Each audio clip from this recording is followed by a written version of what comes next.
Hello hi అండి. ఈరోజు unboxing video అండి. ఈరోజు మీషో నుంచి నేను పర్స్ అయితే ఆర్డర్ పెట్టాను. మా హస్బెండ్ ఎప్పటి నుంచో ఓల్డ్ పర్స్ వాడుతున్నారు, అది బాగా చిరిగిపోయిందని కొత్త పర్స్ ఆర్డర్ పెట్టానండి. అది ఈరోజు వచ్చింది. ఓపెన్ చేస్తుంటే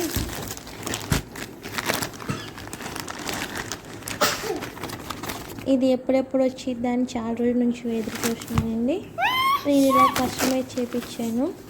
పర్స్ మీద మా హస్బెండ్ ఫోటో అండ్ మా మావయ్య గారిది, మా అత్తయ్య గారు అండ్ మా మా బుడ్డి కూడా ఫోటో ఆర్డర్ పెట్టి కస్టమైజ్ చేయించానండి. కింద నేమ్ కూడా ఇచ్చాను. బాగా కస్టమైజ్ చేశారండి. చూడండి, ఇక్కడ మా వాడు నేను చూపిస్తున్నానని పర్స్ తీసుకొని చూపిస్తున్నానండి. ఆ బుడ్డిగా ఉన్నది మా వాడే, బ్లాక్ కలర్ వచ్చిందండి. ఇక్కడ ఫ్రంట్ ఫోటో పెట్టుకుంటాకి మనకి ఇష్టమైన దేవుళ్ళ ఫోటో కూడా పెట్టుకోవచ్చు. మనీ పెట్టుకోవడానికి, కార్డ్స్ పెట్టుకోవడానికి నాకైతే చాలా బాగా నచ్చింది. ఎక్కడ కూడా కొంచెం కూడా డ్యామేజ్ లేదు. మీలో ఎవరికైనా కావాలంటే ఇలా కస్టమైజ్ చేయించుకోండి. నాకైతే క్వాలిటీ బాగా నచ్చింది.